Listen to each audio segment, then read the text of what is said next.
Hi, I'm Lonnie. Hi, I'm Cameron. Hi, I'm Edgar. And this is Viewer's Verdict.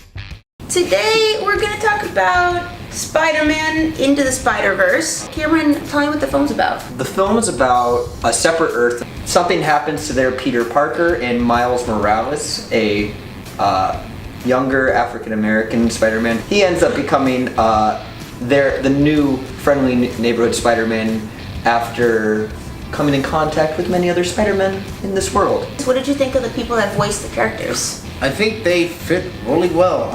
Nicolas Cage was one of the Spider-Men. Spider-Man Noir. I know you disagree with John Mulaney. I think he was great. Cameron. Spider-Ham. Spider-Ham needed more screen time. Spider-Man, the mentor Spider-Man, that's what I'm gonna call him. Which one? The Dark-haired one. Jake Johnson. Jake Johnson. I think his voice fit the character very, very well. I think Catherine Hahn was the strongest of the villains for voice actors for her playing the role of Liz. Though the real standout was the father of Miles Morales. I thought he brought so much heart and he grounded it, and his performance felt like such a dad to me. I loved Lily Tomlin as Aunt May. Okay. I think she should be the real life Aunt May because she just awesome. That it was interesting to see how all the different spider people, spider beings, interacted with each other. But that was my favorite part of the movie, is just to see how they took 6 or 7 personalities and squished them. Yeah, I like that you bring that up. 'Cause going back to the voice actors, having 7 different Spider-Man characters and having a voice for each one of them and not ever getting lost, I think they did that extremely well. They accomplished it. You can kind of close your eyes and still figure out who everybody is. They established that really well.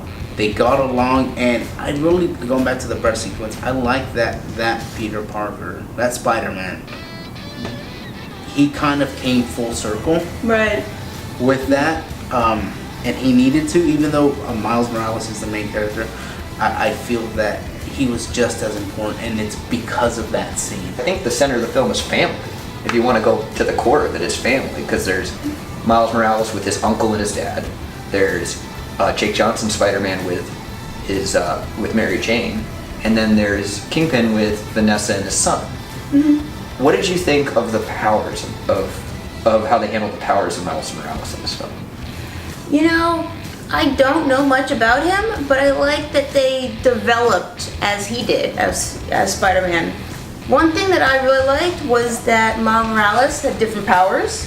I really liked, what did we decide? Venom Strike? That's what they called it? Yeah, Venom Strike. The little electricity, I thought that was cool.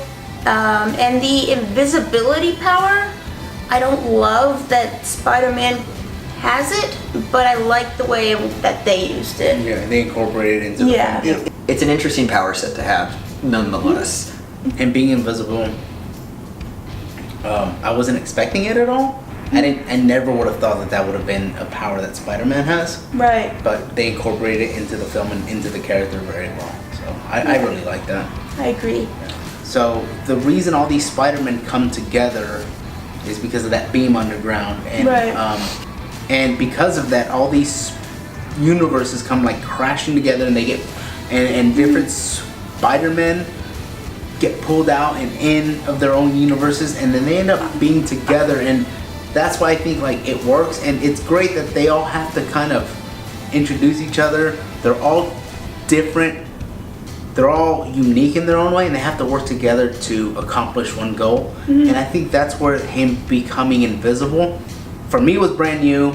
None of the other Spider-Men have it, and I think it just works well because they're in his universe, and now he's taking on the role of Spider-Man. Going off that, there's moments where we see the multiverse at that, and you see it like a spider web. Because they all exist in their own universe, which I thought was genius. And then bringing them together, it's cool how, like you say, it's all connected through Spider-Man. That's how all these universes are connected. I didn't love Penny Parker mostly because she's not. She's not a spider person. Out of the 3 extras, the biggest surprise to me is how good Nicolas Cage is. He steals that. Every time he speaks, it's gold. What do you guys think of Stan Lee's cameo. I liked it because in all the other Marvel films and the cameos that he makes, they're a little too short. They're just like really quick. But this one, they slowed it down. The pacing of it, it allows you to just soak in. You know, one of our last moments with Stan Lee. So I think now we'll get to our verdicts after all of that. So my verdict I would say is to watch in the theater. Pay for it. I would say that this movie definitely deserves just that respect and just go watch it in a movie theater. Cameron, what is your verdict? See it in theaters. This is really good. It's just solid. It's my second favorite Spider-Man film out of all of them. Lonnie? My verdict is to buy it on Blu-ray. I know guys, contain yourselves. I think it was great in theaters. We saw it in CinemaScope, the Cinerama Dome, but I think you have a Blu-ray DVD player, buy it on Blu-ray. It's probably got a bunch of awesome extras. I also think it's one that I kind of want to watch over and over again without paying for it again and again, like you've done. Yeah, I would say buy it. I'm Edgar. I'm Lonnie. And I'm Cameron. And this is The Viewer's Viewer's Verdict.